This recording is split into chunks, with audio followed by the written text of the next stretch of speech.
The New York Times editorial board is unhappy with how much Joe Biden is accomplishing. Yes. They are now complaining that he is pushing forward too many executive orders. Let me show you the headline here from The Hill. New York Times editorial board pushes back on Biden's use of executive actions, asks him to ease up. Now, let me first show you, as they write themselves in the New York Times, how much Joe Biden has gotten done so far through executive action. So they write here, a week into his presidency, Mr. Biden has issued a raft of executive orders and other actions. Already, he has committed to rejoining the Paris Climate Change Agreement, ended the Muslim travel ban, canceled the permit for the Keystone XL pipeline, rescinded funding for and halted construction on the wall at the southern border, reaffirmed the Deferred Action for Childhood Arrivals program, DACA, mandated mask wearing on federal grounds, moved to end the federal government's reliance on private prisons, reversed the ban on transgender military service, and called for agency assessments aimed at advancing racial equity, just to name a few. The coming days will bring more such action. Now, imagine complaining about this.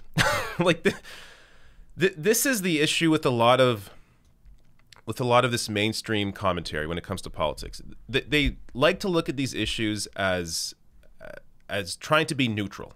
They look at both sides when it comes to the parties, as opposed to looking at the facts objectively, looking at policy objectively, looking at who this hurts or helps.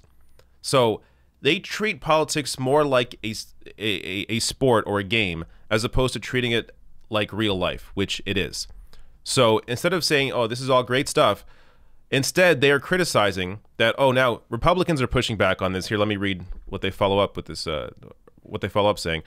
These moves are being met with cheers by Democrats and others eager to see the legacy of Donald Trump's presidency dismantled post-haste. Republicans, meanwhile, are grumbling about the presidential overreach and accusing Mr. Biden of betraying his pledge to seek unity. This is ridiculous. Again, showing you how they present the information here. That one side says this, one side says this. One side is happy, the other side is angry. How about looking at what he did? Are these good things for people? You, in the media, are supposed to be representing the best interests of people and advancing that, but instead they're looking at this like a sport. Oh, one side is really angry, one side is happy. What they should be doing is working together to pass legislation. Yeah, that would be great in a perfect world where Republicans weren't fascists and insurrectionists, but in this world, it's a little hard to pass legislation when one party is completely batshit insane. So the only course of action Biden has right now is executive action. If Republicans were actually willing to work to solve issues when it came to the pandemic, when it came to healthcare, when it came to climate change, then great. Democrats should work with them. But they are not willing to work with Democrats when it comes to science, when it comes to what actually needs to be done. So the only course of action then is to push through these executive actions while you're waiting for some legislation to be able to be pushed through, at least through, I mean, at this point, it's going to have to go through budget reconciliation, which takes 51 votes, or they're going to have to get rid of the filibuster. But regardless, there is no way Democrats are going to pass anything substantial with 60 votes. It's going to be anything passed with 60 votes will have to be watered down to something that is completely okay with Wall Street, corporate interests, and definitely not enough when it comes to helping people in this serious time of need. Now, I also want to show you how popular Biden's initial batch of executive orders are, as 538 writes here. So they have a table here, and just let's go through them. Prohibiting workplace discrimination based on sexual orientation and gender identity. So 83% support. Committing to a government-wide focus on racial equity, 77%. Requiring masks on federal property, 75%. And so far, all of these also have a majority of GOP support as well. Continuing suspension of federal student loan repayments, 68. Continuing a ban on evictions, 66. Restarting DACA program, 65. Rejoining the World Health Organization, 62. Recommitting to the Paris Climate Agreement, 61. Reexamining Trump policies on public health and the environment, 57. Allowing non-citizens to be counted in the U.S. Census, 56. Ending new wall construction at the U.S.-Mexico border, 53. Ending the ban on travel to the U.S. from some primarily Muslim/African nations, 52. Enacting a moratorium on drilling in the Arctic National Wildlife Refuge, 49. And revoking the permit for the Keystone Pipeline, 43. This is bipartisanship. When you have the majority of people backing these executive actions. What more do you want? This is unity. This is what unity looks like. It's not the fault of Democratic leaders or anybody else that Republicans in Washington are completely insane. Just because lawmakers are crazy doesn't mean you need to work with them. I mean, that is why you should not be working with them, is because they are crazy. You have to look at what people actually want, what they actually need. And when you look at that, the people are on the side of what Joe Biden is doing. Adam Bryceland says Dems are going to get destroyed in 2022 like they did back in 94 and 2010. If they don't give us those checks or do something, they're going to lose. Absolutely.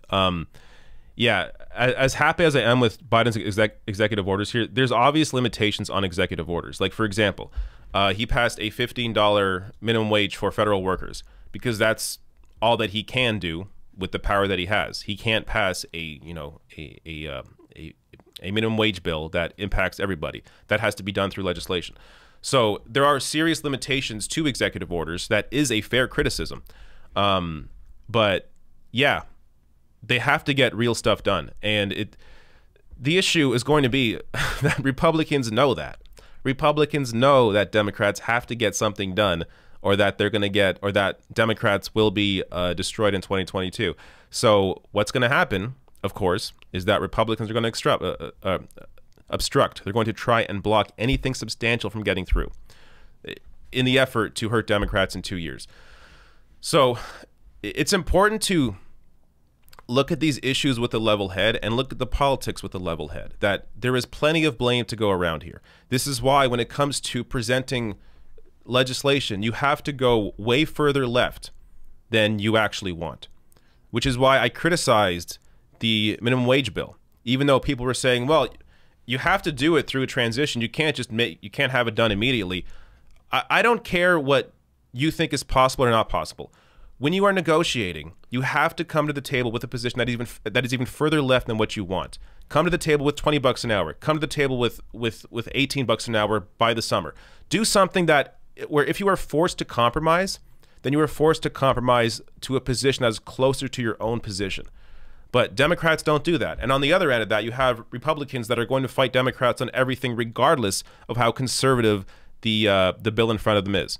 So this is going to be an ongoing issue, which is why right now Biden is basically limited to what he can do through executive action until they can either deal with the filibuster or go through budget reconciliation to get anything passed with 51 votes. And even still, even with that, you have to worry about Joe Manchin. You have to worry about Kyrsten Sinema and others who want to play this game of pretending to be, or not pretending to be, but being more conservative to stop pieces of legislation, and filling the role that they see for themselves as being the moderate. So that's also going to be an ongoing issue. It's a problem when you only have a simple majority with the VP being the tiebreaker. So that's going to be an ongoing problem over the next 2 years at least.